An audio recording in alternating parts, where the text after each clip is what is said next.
ту ночь лес дышал мертвецким холодом.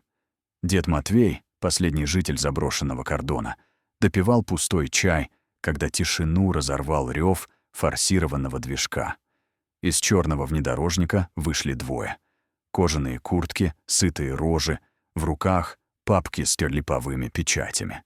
Это были городские рейдеры, присмотревшие участок Матвея под частное охотхозяйство. «Слышь, старый», — начал тот, что покрупнее, швыряя на стол бумагу.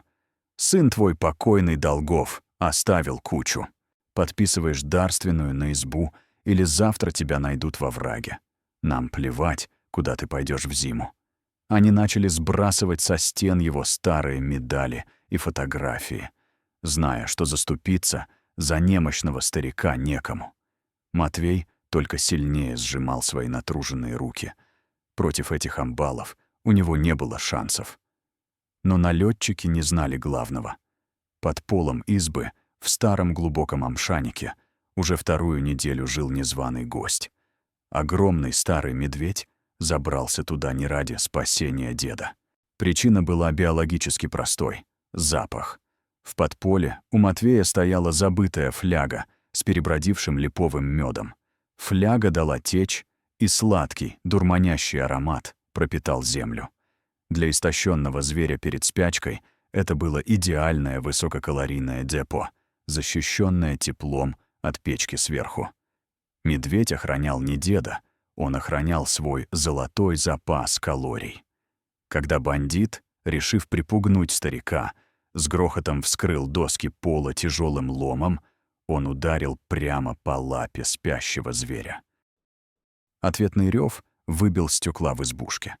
В ужасе бандиты бросились к выходу, но медведь, разворотивший гнилые перекрытия, вывернул на поверхность вместе с землей тяжелый железный тубус, спрятанный там отцом Матвея еще в середине прошлого века. Внутри тубуса в вощеной бумаге лежали подлинные документы на право владения этой землей, как родовым поместьем, с особым охранным статусом от государства. Но главной была архивная выписка, согласно которой вся эта территория официально являлась государственным заказником, где любая коммерческая застройка каралась реальным тюремным сроком. Любые дарственные риэлторов против этого документа были просто мусором.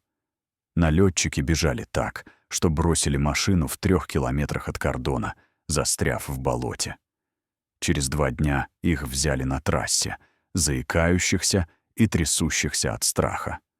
Оказалось, их уже давно искали за серию мошенничеств.